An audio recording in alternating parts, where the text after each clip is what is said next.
Okay, so today we're going to look at the general equation of a circle, and we're used to seeing this term pop up otherwise. So we are used to seeing that the general equation of a line generally looks like this. This is what it looks like. It's got an x component, a y component, and a constant. And we know from the last chapter that not every line has the x and the y bit, but most of them do. We also know that if we were to look at a quadratic or recognise one, the general equation would have an ax squared plus a bx plus c. And then because it's an equation, it's got an equal somewhere in it. So looking at the next one, the new one, it's the circle.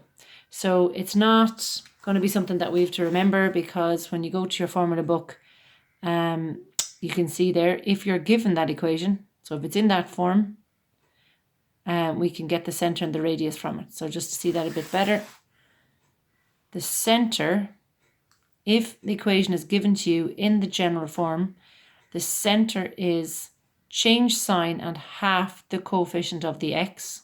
So here it's 2gx. So the centre, the x bit of the centre is minus g. So that's change sign and half of the x coefficient. And for the y bit of the centre, you would change sign and half the coefficient of the y. Unlike x and y and h and k, they're in alphabetical order. So how I remember this is that these are not in alphabetical order, or just check the formula book to make sure you have it right. And then the radius of a circle, when the equation is given in this form, is this. And you can see that they are both in the formula book. Okay. So for example, if we're going to look at ones that you're going to be doing later on, you've got in 11.2, we left off at question 6. So in question 7, part 1, you're given the general form of a circle like this. So the brackets have been expanded and tidied up. And if you're to get the centre of it, then you remember you have to change sign and half the coefficient of the x. So that's going to be 2. And the y bit of the centre of the circle is going to be change sign and half that, which is minus 4. This is now the G, and that is the F that you need to sub in for the radius. And remember, it doesn't really matter what signs you're putting in, because you're going to square them anyway. So don't get caught up with the fact that here it's referred to as a minus G, and now in this formula it's a G to be squared, because it won't make a difference when you square it.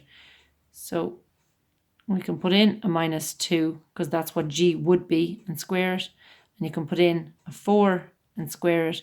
And then it's minus C, and the C is the constant. So that's now going to be a plus 5. The square root of 4 and 16 and 5, which is the square root of 25, which gives us a radius of 5.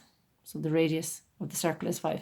There's a couple more questions in this exercise that I want you to do, and it involves checking if a point is on a circle or in a circle or outside a circle, and that will be subbing in. If the point is on the circle, the left-hand side will equal the right-hand side. If it is in a circle, the left-hand side will be less than the right-hand side. And if it is outside the circle, the left-hand side will be greater than the right-hand side. And then there's a few more questions that I will leave you trying to figure out. All right, bye now.